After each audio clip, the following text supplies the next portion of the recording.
Welcome to the Savoy Originals. I'm Alex Zane, and this week I'm joined by a comedian, actor, and all-round tour de force of entertainment. The last 5 years have seen his star rocket, with appearances in the hugely popular Ted Lasso and his own Sky sitcom Intelligence, while his stage persona has become a viral sensation. Today we talk about how biding his time has seen his warm brand of comedy return to the mainstream, and find out how good he is at turning down roles that he subsequently turns into huge career moments. Honestly, the tape I did, and I've put it online since, it's so bad. It's the most half-hearted. Apparently I was meant to send in 3 scenes. I just sent in 1 because I didn't even read the email. It's really bad. It must look so arrogant. There you go. That's got me the part. There's my 2 Emmy nominations. Yes, my guest today is the wonderful Nick Mohammed. That's all on this episode of the Savoy Originals. Now, just before we get started, let's take a moment to thank Lauren Perrier for adding some sparkle to today's episode. While we enjoy a glass of Lauren Perrier Heritage, let's turn for a moment to their unique connection to the culinary world. Since the 1950s, Lauren Perrier has been crafting wines with freshness, finesse, and elegance designed to pair perfectly with French cuisine. Whether it's an aperitif or a wine to accompany the world's finest meals, Lauren Perrier has been a trusted partner to chefs and gourmets alike, enhancing every creation. So cheers to a tradition of great taste on the plate and in the glass. Nick Mohammed, here's to you, a true original. Thank you very much, Alex. How are we going to do this? There we go. Lovely stuff. Thank you very much. A pleasure. So, I want to start today as we celebrate your career and originality as a performer by going back to the very beginning, because I think I'm right in saying as a child it was magic and card tricks that were your first passion, and using them to entertain kids at school. I absolutely was really into magic, like properly obsessed with it. I got Paul Daniels magic set, like a lot of kids in the 80s, when I was 4. Well, in fact, it was my sister's. She was 7 and I nicked it. And I was obsessed with it. And yeah, absolutely did it at school to sort of, I say as a way of like surviving the playground. Not that I was bullied or anything like that, but it definitely, it was a way of getting attention, I guess. And maybe that's still true now. There's just something about the innocence of magic taking you back to childhood when there's that moment of wonder. And even now as a punter, if I see something that I have no idea how that works, it instantly takes me back to childhood. Because Paul Daniels was a fixture on TV. Was there something outside of magic in this kind of like, you know, he was the king of light entertainment, and he brought a warmth, a kind of a welcoming warmth to the way he hosted his shows. And wit. And wit, of course. Was there something about that inspired you as a kid as well? Yeah, definitely. I adore Paul Daniels, and I was lucky enough to meet him 2 or 3 times. I remember quite distinctly when I was about 13, 14, my dad had somehow managed to get Paul Daniels' agent's details, and he just cold called him, called him up and said, "My son's really into magic." My dad was quite bold in that way, and just said, "Can I just bring him to the office and just he can show you some tricks?" And he just loves it, and he doesn't. I think the problem was, obviously this is pre-internet and social media and mobiles and stuff. I just didn't know. I had no other contact with magicians, and the only other outlet for it was going to the library, Headingley Library, and getting magic books out. But I'd sort of exhausted that really quite quickly, and so I did. I went to see Paul Daniels' agent in Manchester way, I think it was. And, you know, I was never going to, I was a kid, so it wasn't like, oh, this is the start of your career. But they gave me tickets to see Paul Daniels in some charity event in Middlesbrough. And I met him afterwards, and he said, "Where are you from?" I said, "Leeds." And he's like, "Oh, there's some good magicians in Leeds." And he gave me the name of these 2 guys, Colin Fox and Harry Nichols, who were both like similar age to Paul Daniels, sort of had done the working men's club circuit really. And Harry Nichols, who must be 88 or something now, effectively became sort of like my magic tutor for, you know, a couple of years basically. And I would go around to his, he lived in Morley in South Leeds, and I'd go around to his house and he'd just show me basically his act pretty much, and I would learn it almost verbatim and sort of, you know, bit by bit. he then put me in touch with the Northern Magic Circle, which had a junior section to it, which I had no idea. And they would meet once a month in Bradford. And from then it was like, I found my people. And so it was, from being into it at a young age to meeting Paul Daniels to kind of giving me those contacts. And it was back in the day, you just called these people up and then went round to the houses. I mean, it wasn't like, there wasn't the internet, there wasn't, YouTube tutorials or anything like that of how to do stuff. You just learnt it from another magician or from reading their material. And literally meeting these people. I remember meeting, I forget the actor's name, but I was at a Dungeons and Dragons festival because that was my childhood. And I met Mr. Bronson from Grange Hill. Right. And I was like, how do you get into the industry? And he was like, there's a book you need. This is a book. It'll list all the agents. And he was just like, there was a real graciousness and class about these people just offering to help a younger generation. Yeah, definitely. And I think that was one of the things about the Paul Daniels Magic Show in particular, was it was always such a great showcase for lots of magicians. Obviously, he hosted it, but particularly the later shows, you'd get so many international acts over, and some of the stuff. I mean, and this is in its absolute prime. You was getting 10, 15 million probably people watching on a Saturday night. It was phenomenal, and I loved it and lapped it up. Yeah.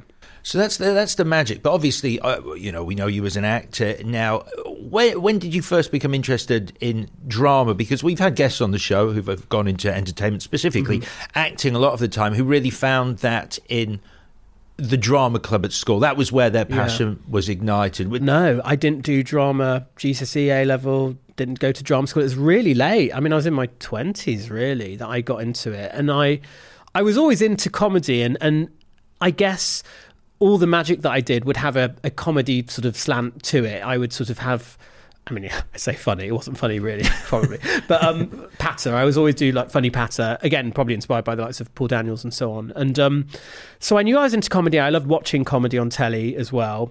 But it was through university that I then started doing more comedy over magic. I'd still gig as a close-up magician, but I was really getting into comedy and joined the Footlights, which is a kind of Cambridge sketch group. But I was a postgrad, so I'd done an undergrad at Durham prior to then. And there was the Durham Review, which was the comedy sketch group. And I really wanted to get into it, but it was really difficult. They only had one audition a year, and it was only like for one or two spaces because it depended on if someone was leaving and graduating. It was quite a niche thing and quite cliquey, I think it's fair to say. It's not anymore, but it used to be then. And that was the only real comedy outlet. There were no other sort of student review groups or student stand-up nights or anything, so it was quite exclusive, and I never got in. I auditioned 2 years on the trot and never got in.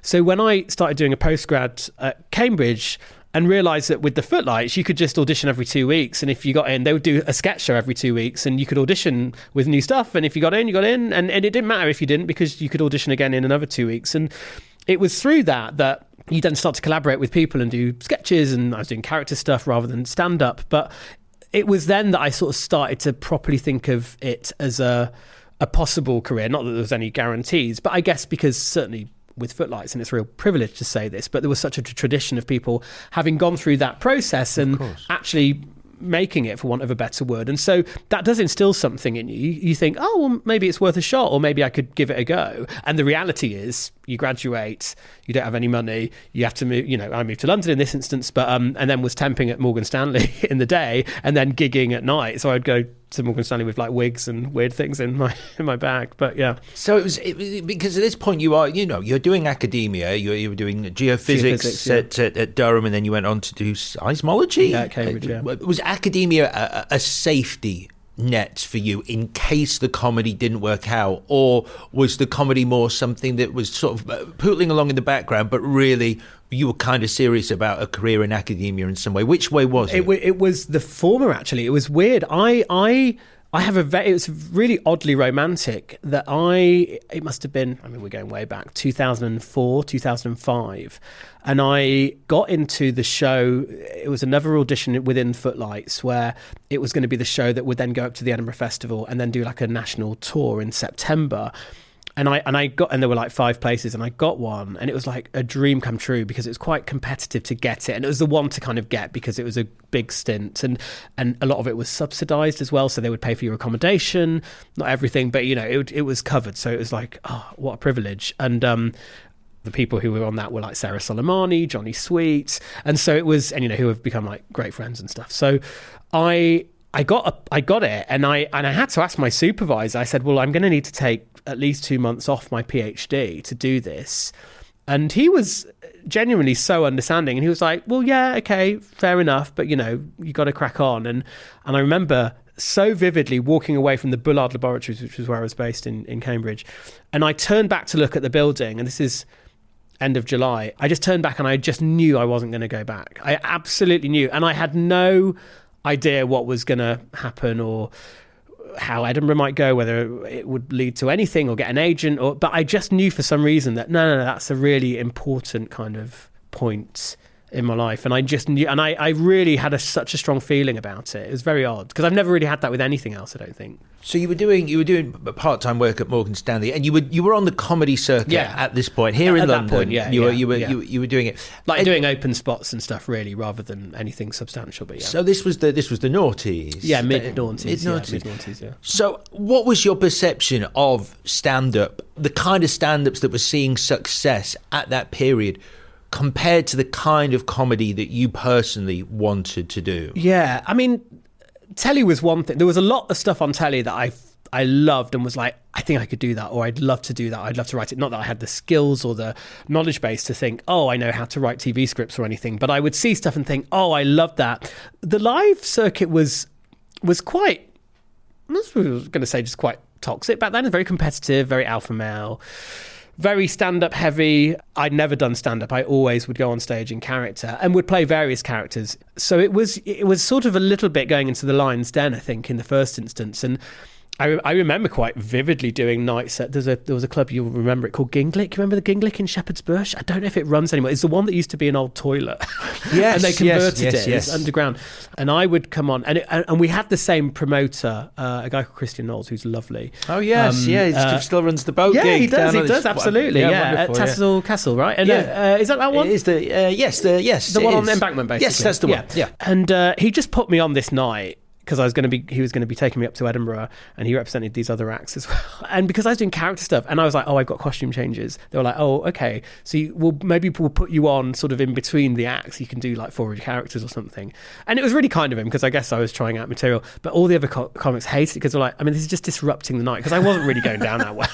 It was really alternative. And they're like, we just need to kind of get the flow of a gig, and it's sort of like every time you go on it. And it was just like, well, but again, it's character building, and you have to kind of work out who you are. But I knew I never wanted to do stand-up. I always wanted to hide behind a mask or hide behind magic or some gimmick. There was always something that I wanted to hide behind, and it takes ages. I feel even only now am I starting to work it out, frankly, 15-20 years on. But I mean, I feel ties into how I described you as such an original performer at the start, in the sense that the circuit was one thing, and there was a lot of cynicism. There was I don't want to say aggressive, I think you put it best. There was an alphaness about the stand-up circuit in the naughty. So to go on and do what you did, which was so at odds with what was popular right then, that must have taken quite a lot of confidence and quite a lot of assurance that you wanted to do something very different to what everyone else was doing. Yes, that was definitely I remember quite vividly thinking, I don't want to put myself in the same sort of bracket. Like, I want to stand out by doing something different. It's just that thing of trying to break through a very difficult, competitive market, really. You have to put yourself through it if you're going to find your voice. And then the more you find your voice, the better you kind of get to it. So there is a positive feedback thing going on in there. But it's not to say there weren't a lot of tough gigs and tough Edinburghs and things like that.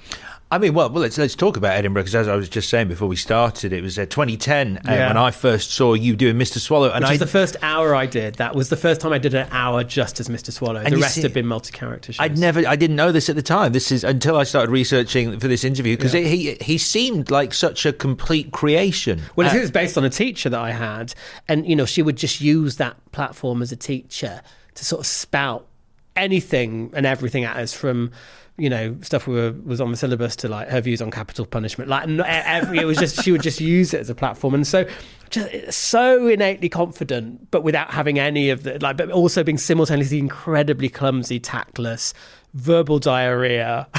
I mean, it's endless. But there's a proper kind of old school end of the pier quality to him, because he does like to entertain and he was born to entertain.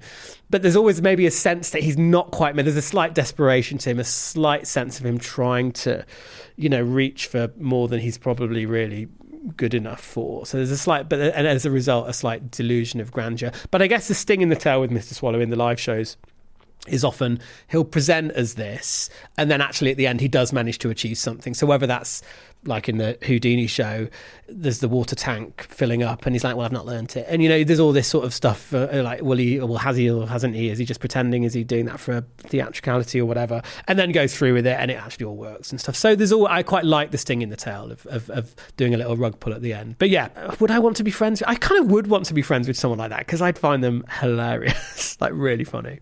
Did things change after that Edinburgh? Because to sort of look at your CV, it seems that was when work started coming in, like where you started getting parts in TV shows like Drifters, Life's Too Short. Sure.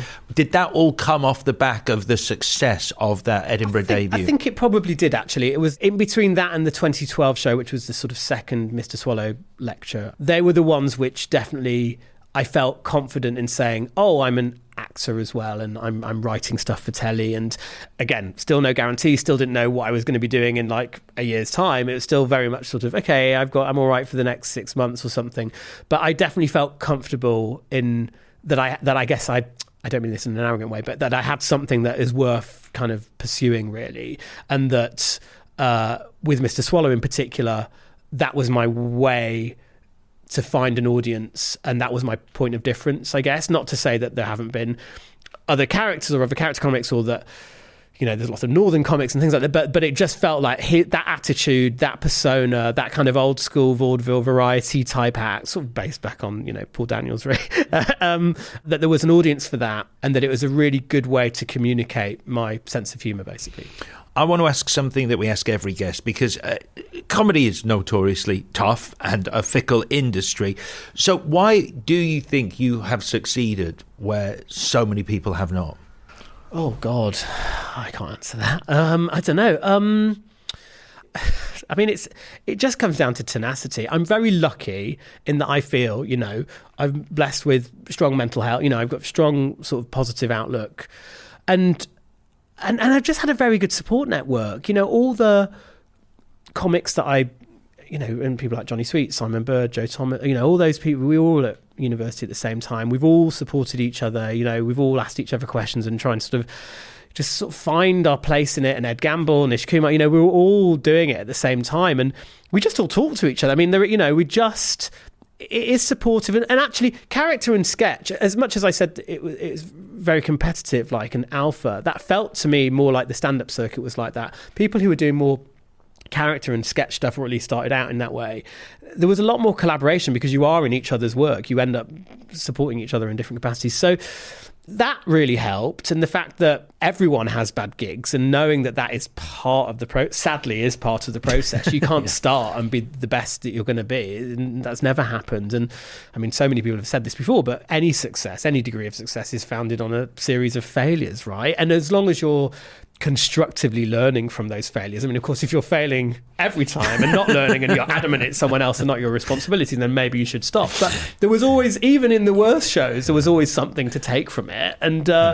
you learn more from your mistakes than your successes, arguably, right? I mean, especially in comedy. And I would never name names, but when I was on the open mic circuit, and you'd see the same people on the same open mic nights, and like you'd have done a bit that went badly, and you'd have changed it. And there were people who just did the same bit, like they didn't alter the material. And you're like, but it didn't go well the last 6 times. Are you just going to do it again? There are acts I've seen who, frankly, I love, but who almost deliberately split the room. And that's their thing. And it's like they got off on that. Often they're clowns, frankly, as in like old school kind of Lecoq kind of clowns, or Goya or something like that. And they like that. And there is something exciting about that. But, you know, I mean, you'd have to have I don't know if I've got that much tenacity. I think I would struggle if I was like, every time you've only got 50% of the people with you. I think I'd find that a struggle. This next period of your career, I mean, it's littered with 5-star reviews for you, Mr. Swallow. Stage shows, Dracula, for example, you debuted in Edinburgh in 2014 before it moved to the West End.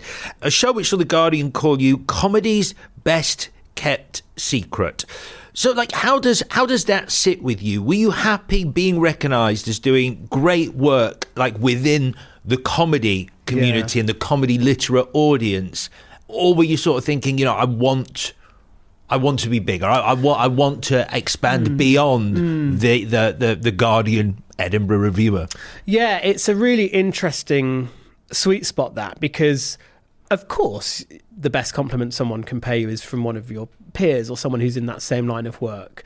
Of course you want the appreciation of like the comedy community, but that often translates to not necessarily mainstream success, not always. And in fact, you know, the comedy community can be quite cruel and a bit snooty about mainstream success, and, you know, almost like a proper comedian is above that, and that something mainstream might be seen as easy. I thought something that perhaps put both you and specifically Mr. Swallow on the map for a bigger audience was around 2018, 2019, when you appeared on 8 out of 10 Cats Does Countdown doing Mr. Swallow. A huge success. The YouTube clips of your appearance viewed millions of times. And it really does feel like that is one of the few shows on TV where you could showcase the kind of old school music hall entertainer that the Mr. Swallow character is. Did that feel like both an opportunity and a way to have reached a wider audience? Yeah, it's credit to my agent and to Jimmy Carr and Zeppotron, really, because they pushed for it. I turned it down like 2-3 years on the trot, which is like, I don't want to do it. I was scared of burning the character on telly because it wasn't a format that I was in control of. I wasn't in charge of the edit. I was like, if I'm going to put Mr. Swallow on telly, which felt like such a thing that, and even now, that I would love to do a sitcom of Mr. Swallow, but it has to be just right, and the timing has to be right, and I want to be all over that in terms of, I guess, the control of it and the presentation of it. And I was like, is this going to work? They convinced me, and they said, look, you're in Dictionary Corner, you get to do your own bit, you don't have to interact with anyone else if you don't want to, you don't even really have to interact with Susie Dent. And then I went on, and I didn't know what I was worrying about, because it's the gorgeous gig, and actually it was above the kind of really competitive alpha mock the week kind of whoever shouts loudest wins panel show. It was a lot more supportive. Jimmy was really supportive, especially of newer talent coming through, and particularly when they're in that Dictionary Corner spot, and you really got your moment to shine. And because I had frankly quite a lot of material at that point that would fit, because I would do quite a lot of tricks and stuff in the shows, in the Edinburgh shows, it was quite easy to just take them out and put them in as those segments. And so they did do well in the end, actually, and I don't know what I was worried about before, and it definitely helped be the next sort of step up in terms of increasing the audience. So yeah, being a guest on that show and bringing that kind of, as you've used the word before in this interview, warm, positive comedy of Mr. Swallow to a wider audience, and having it celebrated and having millions of people look at it on YouTube, and the response you got from your appearance. Did you feel kind of vindicated for sticking to your guns in terms of what you wanted to do with comedy? Yes and no. I never like, it's not like I think vindicated would feel like I had a point to prove, which I don't feel like I did. I mean, obviously I wanted to keep going with Mr. Swallow and exploring opportunities for him on telly, and I'd not really done that before then. But I didn't necessarily feel like, there you go, I've proved you wrong. I still feel I'm on that journey, frankly, especially with Mr. Swallow, because funny talking about the start of the Mr. Swallow kind of career, as it were, in 2010, and the first time that being the first hour, and you could see people slightly sort of shifting in their seats thinking, oh wow, he's going to do that for an hour, that's a test, right? That's a real test for the audience, and it was. And now that I'm gigging and playing bigger rooms in this next tour and so on, 40% of the audience have not seen me do Mr. Swallow. They've seen Ted Lasso. And so you have to go on that journey again with them. You come on and you're like, hello, and they're like, wow, what's this? And so you have to, it's like starting again, weirdly. Now, as we sip on this Laurent Perrier heritage, I can't help but think about its connection to the world of gastronomy. Earlier, we mentioned Laurent Perrier's focus on creating wines that pair beautifully with food. It's a tradition that began in the 1950s and continues today as they work hand in hand with chefs to elevate every culinary creation. From the first course to the final toast, Laurent Perrier brings finesse and elegance to the table, proving that great wine and great food are the perfect pair. Here's to unforgettable meals and the champagne that makes them shine. Cheers.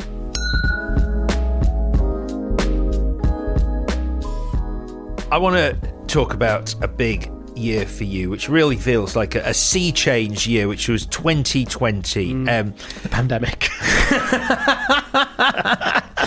It was important for everyone. It was a big deal, a big deal, and I really want to spend the next half of this interview really delving into what that was like for us all. It was the release of both your own created and written sitcom for Sky, Intelligence, alongside David Schwimmer, as well as appearing in what was to become a behemoth of a show, Ted Lasso, alongside Jason Sudeikis.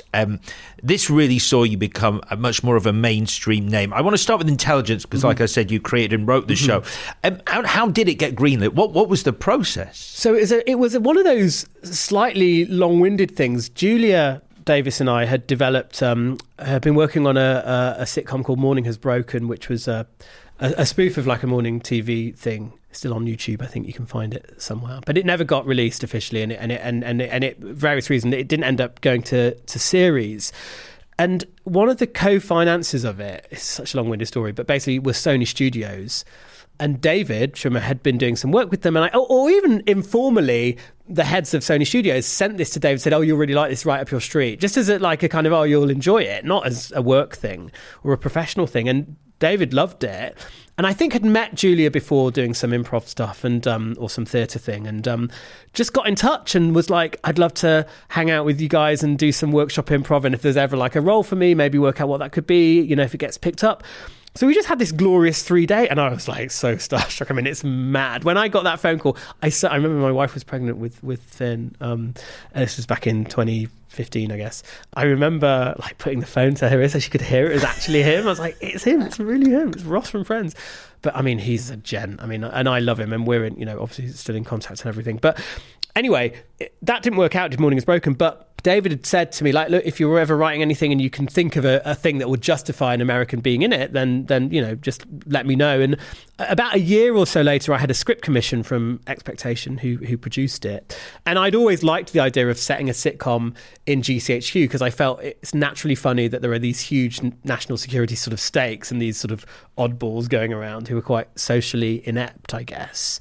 And then it felt, what if a disgraced NSA, agent is forced to work over with the Brits? And this was obviously at the time when Trump was about to come in, and I was like, this feels like, fun territory. Sent, I think, like a page or so to David, like not much. And he was like, "Oh yeah, great, when we're filming it." And I was like, "What?" And I hadn't even written it. It hadn't been picked up or anything. And of course, once David was attached, people were kind of all over it. So it was great. Yeah. I mean, and I owe so much to him to be able to lean on his weight of experience, him having been in one of the greatest sitcoms of all time and one of the greatest sitcom actors of a generation, right? Such a clown, so gracious, so humble, so funny, like to the point that I almost took it for granted that he could just do anything with any line. And even sometimes not even a line, just a look or a physicality or something. Those times were just we had such a laugh. And when you say you took it for granted, were there times where you were like, actually, David, if you try it like this, or did you just let him do David? No, I was quite like, once we got to know each other and once I knew how collaborative he was, there was initially, I was like, do what you want, you're in the show.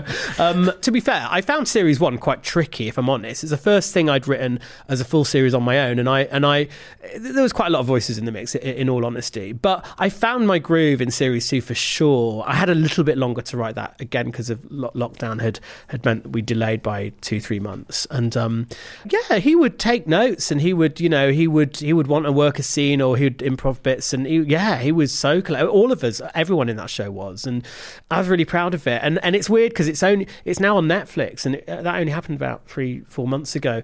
It's just found a completely new audience, and I think actually at the time, Intelligence was slight, it's so silly. I mean, I tell people it's like a cartoon, really, but it's so stupid. It's really superficial. It wasn't very trendy to do a show like that at the time. It was right in the thick of the kind of traumedy, comedy that's got a message and, is really comedy drama. And really what I mean by that is drama with 3 jokes, really. Yes. And it would frustrate me a little bit that those were the kind of shows that were getting commissioned. Not because they're not good. A lot of them are excellent. But it felt to me like, again, there was almost like that snootiness of, oh no, we're above comedy by doing drama. It's like, no, you're just a different genre. And actually comedy, to be consistently funny, is really difficult. It's more difficult than drama. And so what's nice is for audiences to kind of find intelligence now that there's actually a lot more of an appetite for that now. Well, that's great to hear, the idea that, because, for a period, people would say the sitcom is dead. And, the only way to get comedy on TV is as a comedy drama. Yeah, and it's got to be 45 minutes probably rather than a half hour. But now I hear that it's all changed again and they want laugh out loud, gag, half hour workplace sitcom. That there's a drive for that again, which is great. So if intelligence, what was big, Ted Lasso was huge. Appearing as Nate Shelley, do you know how you landed on their radar in the first place? Where the call came from? Because I know it almost didn't happen. It was around May of 2019. So I knew that Intelligence, we were about to start filming in like July. I think we were filming Intelligence. So I was sort of busy, but like I went up for it because it sounded, and I went up for 2 things actually. It was Theo Park, brilliant Theo Park, who was casting both The Rings of Power, the Amazon Lord of the Rings series, and Ted Lasso. And I went up for both, I think, on the same day because I went to their offices and didn't get either. So I was really out of my depth with The Rings of Power because it's all quite self-serious and, it's almost written in verse. And they wouldn't send out scripts either because they were really, confidential. It's the most expensive show ever made. And I kept on asking questions like, is this meant to be like Legolas? Who is it? And they were like, can't say, but maybe, yes. No, don't ask. And then I went up for Higgins, which Jeremy Swift got, which is Rebecca Welton, the character's assistant. And it went fine, but didn't get it. And you just sort of think, and you move on. And then in the middle of filming Intelligence, so this is like, a good a month or so afterwards, I got a call saying, oh, can you come in and audition for Nate? And I read it and I was like, this is like a sort of subordinate role, and there's an eccentric American who's kind of come over and he's sort of kind of taken by him. This sort of feels like the premise of Intelligence, or the kind of character I was doing in Intelligence. I was like, do I want to do that? And I was like, I'm just really busy with Intelligence, maybe not. And they were like, and they kind of were like, oh, can you just do a tape, just do it over lunch? Honestly, the tape I did, and I've put it online since, it's so bad. It's the most half-hearted. Apparently, I was meant to send in 3 scenes. I just sent in 1 because I didn't even read the email. It's really bad. It must have looked so arrogant. There you go. That's got me the part. There's my 2 Emmy nominations. I've got for you. Isn't it bad? But Theo had championed me, and like Jason, I think, was aware, had seen me do, like, knew I came from a live comedy background, knew I was into magic and stuff, had seen bits, and I turned it down like twice. And then Bill Lawrence called. Oh my gosh! And he was like, you just got to do it. And I was like, all right. And it was, and look, that sounds very, very arrogant. The practical issue was that I was right in the thick of Intelligence, and I was an exec on that show as well. And I knew that we were doing another series of Intelligence at that point already. So I was like, well, I know I'm busy with the writing as well as everything else that comes with it. But also, they had only written, or they'd only sent like scripts 1 to 3. And so I didn't know where it was going. And they then, credit to them, they sat me down like right at the start, were like, just so you know, and they didn't even know if they were doing another 2 seasons or whatever. They were like, just so you know, if we get picked up again, this is what happens to your character. Okay. So they sold it, and I was like, oh, that sounds fascinating. So I was like, oh, I'll come up with a character and I'll keep all that stuff at the back of my head that he's going to go bad, and then maybe redemption and all that. My goodness, did they stick to their words? And I was like, thank God I said yes. I was going to say, so you actually had an idea. That's really interesting. Yeah, I knew right from the start. You knew that you were going to become... And it was one of the reasons for doing it, really. Because he obviously becomes such an integral part of the story. And obviously it's coming back, just announced. It is. I mean, whether I'm in it, I don't know. I mean, you don't know yet? Don't know yet. No, not for sure. I mean, look, I'd love to. But look, I've been very clear in the past. I had such a lovely 1, 2, 3 season arc. I wouldn't want to repeat it. And so from a creative point of view, I get it if there's no more Nate, but if there's a reason for him to pop back, then that would also be great. But, it's very much about the women's football team, so there'll be a host of new characters, so they can't have space for everyone. So I'll get it if not. And how life-changing was it, though, like being part of Ted Lasso? Because, I mean, obviously, it had already been big in the US, and then it grew to be... sort of sleeper hit over here. Really, got bigger and bigger as more people saw it. And, I mean, obviously, it was behind, it's a subscription, Apple TV's a subscription, and yet it still seemed to just, like, find this huge audience. Did you feel that you were being noticed more? I guess... both in person, seeing as I think you live around the corner from where we'd been living in Richmond since 2014, renting, and then finally, and frankly, off the back of doing intelligence and Ted Lasso, we bought a little flat in Richmond, and so we'd been living there for ages, and obviously it was very weird that the show was set there. And certainly once it became successful, we've now since moved. But like it looked like I was hanging out to get spotted because it's like, oh, what's he doing here? It's like, well, I live here. This is where I jog. Like it was my kids get a nursery there. So it was just like, it was really odd. But I think one of the things, well, appreciate with doing live performance is that you kind of develop a thick skin, and doing Edinburgh and doing comedy in particular, you become ingrained with this, okay, look, every gig is a different audience. There might be just times when it just doesn't quite, and you have to accept that, and you're only as good as your next gig, and you just got to keep moving forward, and you develop a really thick skin because you know that everyone has sort of been there. And there's a lot of support for that, actually, within the community, and just a lot of literature written on, just taking care. What nobody teaches you is what happens when something goes well. Like there's no rules for that at all. And that makes sense because it's rare, more rare at least, for something to be a hit, and particularly on the scale that Ted Lasso was a hit, because I guess it was a streaming platform, and it was a relatively new streaming service that Apple had introduced. Obviously Apple's massive, but it was new. Apple TV was relatively new, and the pandemic, so people were watching something that happened to be very positive and optimistic and really resonated with people because thematically it just was what people needed at that point. So it was sort of this perfect storm, really. I mean, the show was great in its own right in that it was bucking the trend by not being snarky or cynical, but it just took off, and none of us can deal with it. None of us can believe it. Not because we didn't have faith in it. We all thought it was good. We all wanted to do our best work in it. And of course, you would never enter into anything thinking, oh, this is going to be an astronomical hit. But like, we are still really wide-eyed about, like, oh my God. And we've got a WhatsApp group. It is active every day. Like, none of us can believe it still. We hear things like, Brad Pitt really likes it. Like, what? It's mad, but you just, nothing prepares you for it. And it has been life-changing.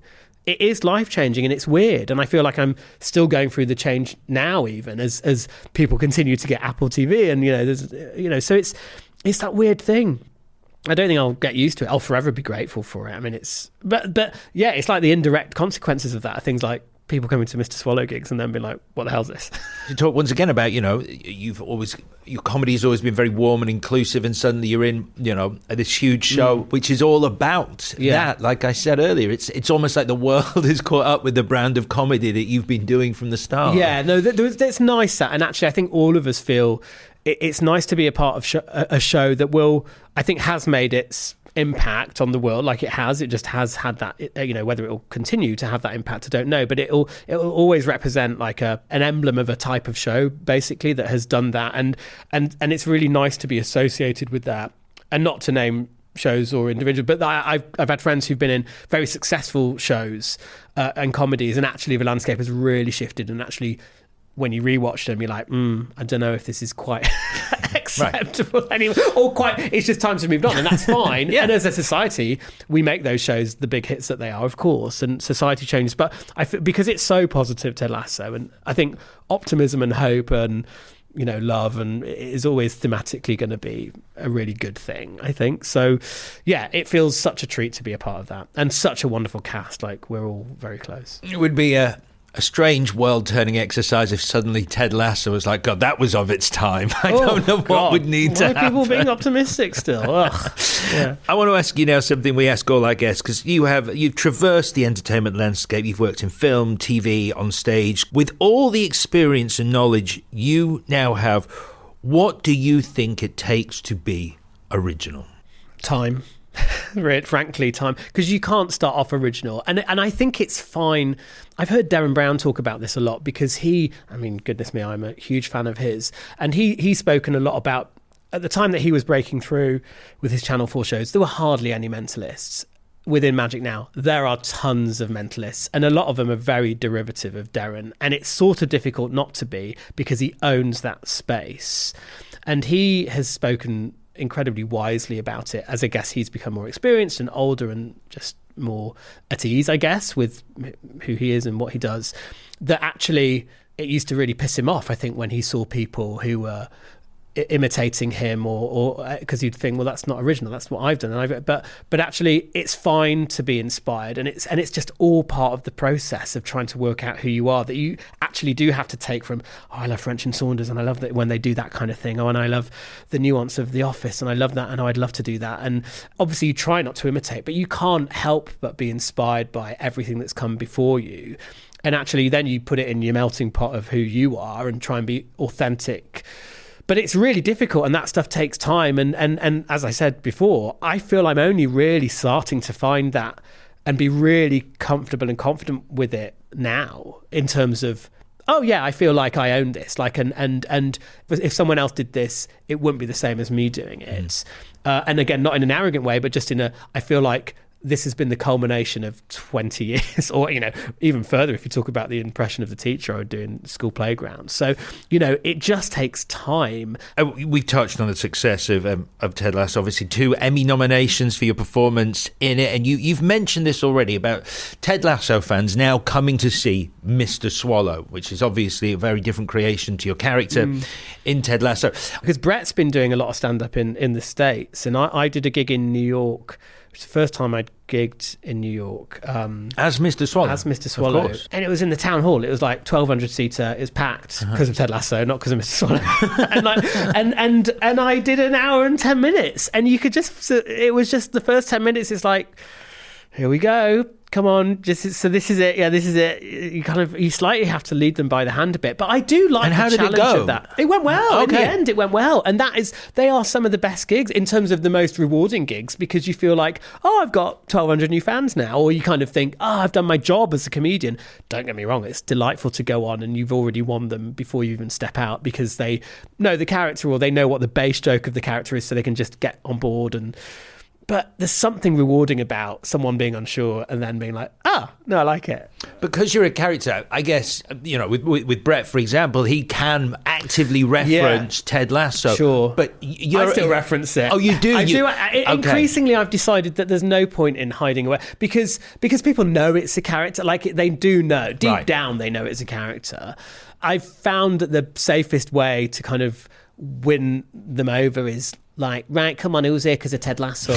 And just deal with it right from the start. Yeah, because sure, of course. Otherwise, it's the elephant in the room. Sure. And actually, it really helps because they want to hear about Ted Lasso. I need to get it out of the way, and they need to hear the voice. And it's good for them to hear me in character talking about a show that they're really familiar with. So are you are you, as Mr. Swallow, saying Mr. Swallow is playing the character in Ted Lasso, or is it just a blur? So for this next show I'm doing called Show Pony, which is, I performed at the BAFTA Film Awards last year. I was there. I was in the room. I saw you do Mr. Alex is mad, right? It felt like a prank. I mean, of course, I was never going to say no to that gig, but I knew it was going to be really tough. And so I'm now doing material about it. So Mr. Swallow breaking down his performance at the BAFTAs, because it's all on iPlayer. So I've got all the screen grabs of all the reactions to it. And so I do the set again and sort of break it down. But it's a really weird thing, because obviously, really, I'm talking as me. I'm talking about my experience of doing it. And there are other things in that show which are really my own experiences. And again, like Ted Lasso gets a little mention in there. But I've just found there's no point in overcomplicating it by saying, okay, now I'm sort of talking as Nick Mohammed, but I'm sort of still doing it as me, Mr. Swallow. Because people don't care, actually. They just, if it's funny enough and if you can ride the wave a little bit, people are willing to suspend disbelief. And there's license, because they know that when they make that transaction of getting a ticket, they know they're coming to see, they're suspending a bit of disbelief when they get the ticket, I think. So. And this is this the first time with Show Pony that you are bringing in actual it is. And doing it as Mr. Swallow? So almost, I mean, without being reductive, Mr. Swallow is now almost a name and a character, but allowing you to do personal material. Well, I felt like, yes, it's exactly that. And I remember watching Mark Watson for years do it in the Welsh accent. Yeah, of course. And then he dropped it, and it's like he just and the content didn't change. He just sort of, and it was like, that's fascinating. And then I started doing bits of material where it was clear I was talking about stuff that I had experienced as an actor. There's bits where I talk about being in The Martian and stuff, but I'm doing it through Swallow because it's just funnier doing it through Swallow, and actually people are accepting of it. And as long as you just, bridge that gap at the start a little bit for them, it's fine. And it also gives the character longevity because now any life experiences I go through, I can talk about as Mr. Swallow. I mean, I have to write, this is just for me, but you were in The Martian, directed by Ridley Scott. Yeah. I'm a huge Ridley Scott fan. How was it? It was the first feature film I'd done. I got that gig off the back of Nina Gold, who cast it, who's put me in a few things since. He's a brilliant casting director. But she came to see Dracula in Edinburgh, me as Swallow playing Dracula, which was really, and she I think she'd only come because I think her son had seen Mr. Swallow before, so she was sort of not even there in a professional capacity, had found it funny, and so then got me in for this really dry American role in The Martian, and it was just like, all right, yeah. And then I happened to get it, and it was this really weird thing. I remember going into audition, and then I did a tape maybe, then went into audition, then there was maybe a recall, and then I remember getting called by my agent saying, okay, Nick, just to let you know, Nina is going to recommend, like, it's almost like when you have to make an appointment with the queen, you have to agree to it before they've offered you the role. So there has to be an etiquette. Like if they say to Ridley Scott, this is who we think, I have to have already agreed that I was going to do it. So right. I knew I was really close, which is a really weird thing. You don't always find that out with castings. So I knew I was close, and that it would just be his final call. And then, got it. And then it was really nice. I filmed it in Budapest rather than California. So it's quite cold. I was just massively overwhelmed. It was the first American thing that I had done, as in an American accent. And I had these vocal coach, like I had an accent guy who I worked with called Rick Lipton, who's brilliant. He gave me these like 41 sentences to say, things like, I remember, Mr. Miller remembered he had climbed many mountains. Dan and Ned ran from the barn into the... And it was all these like tongue twisters, but which got you into the right vowel sound. Because I was like, okay, if I'm going to do it, I can't be worried about it because I will stress out because it's a big film set and it's Ridley Scott, and I was with like Chiwetel and, various Sean Bean and all these people. And so I learnt the script almost like it was a different language. So verbatim, I knew the vowels, I knew the exact intonation. I was like really prepped. Got there, Ridley Scott was just like, improvise. And I was like, okay. Wow. Yeah. That's funny. Yeah, but he was really nice. And because he's from the Noise, from Hartlepool, right? Yeah. He was like, oh, where are you from? And I was like, I'm from Leeds originally. And he's like, oh, I know Leeds. There's a good art school in Leeds and art college in Leeds. And he was just like, he was really nice. And, because he's famously he's not really an actor's director. He's like, people should know their stuff. Just do your stuff. He was very much, he was in the 3D booth and, he kind of came out at the start and the end, really. But it was no real performance notes. You're sort of expected it once you've got to that point to just do it. And the cameras were massive because they're like 3D cameras, so they sort of shaped like that, so it's like a big alien behind you. It was weird and overwhelming, but really fun. We're almost at the end of our time together, unfortunately, Nick. But we do have 3 quick fire-ish questions to end on today. So we have made our way through a tiny portion of your achievements over the course of this interview. But what is it in your career that you are most proud of? Weirdly, because not many people know, I wrote a kid's book called The Young Magicians and the Thieves' Almanac. It took ages. Again, it had come about in a really organic way. And it took me years, like 3 years. But it's a thing. The idea that it's a tangible thing, it doesn't require me to go out and perform it. Like, it's just, it exists on shelves. And I'm like, I wrote that. And I can flick into it. I'm like, yeah, I wrote that. And like, of course, scripts exist on my laptop for intelligence. And there's a record of Ted Lasso. But there's something about something as tangible as a book, and it being a book maybe, and it's not short, it's like a good length, and I'm like, yeah, I wrote that, so that's what I'm most proud of. Hardly anyone's read it, by the way. Okay, next up, tell me the most valuable skill you've ever learnt through work, the one that changed the way you do things. It was a thing that Darren Brown, in his book Notes from a Fellow Traveller, which I would recommend for any performer, even if you're not into magic, just because it's effectively like a journal he kept whilst touring, and it's really interesting about what it means to be a performer and going through old material and not being but it was a thing about making your performances more about the audience than you. Like, it's a temptation with magic in particular and mentalism for it to have an inherent arrogance, and I'm the powerful and I know this and I can, and you're the applause cue. And actually it's nicer for the audience for it to be about them. And actually, increasingly, if I ever do stuff as Swallow now, the tricks and stuff, I'm trying to make it more about them, and the stuff I did like with my son, like my story is more about that. Like, it's just try and sort of shed the kind of the ego. That's really interesting. Yeah, it's worth reading his book. It's phenomenal. Even with stand-up, you do find that you know, once you've engaged, like, I mean, on the most basic level, a little bit of crowd work. So you go, you know, I am aware of you in the room, and like, if the MC has named certain people, name checking them, and you know, making it like them just part of. Brings them in, makes them a part of it completely. Final question then. Can you give me one piece of advice that you'd give to someone else wanting to follow in your footsteps? Do not be afraid of failure, because success is built on lots of little failures, basically. And to just try and stay as strong as possible, mentally and physically, but mostly mentally, because it's really tough, and it will forever be tough. And you know, we're sat here and it's lovely to talk about my career, but you know, I don't know exactly what I'm doing next year. I just don't. You know, hopefully I'll be working, but you never know. So it's just trying to keep level-headed about it, and just trying to remember that that might have been a bit icky or a bit difficult or a bit troublesome for whatever reason, but trying to learn from it and, you know, try not to make the same mistakes again, I guess.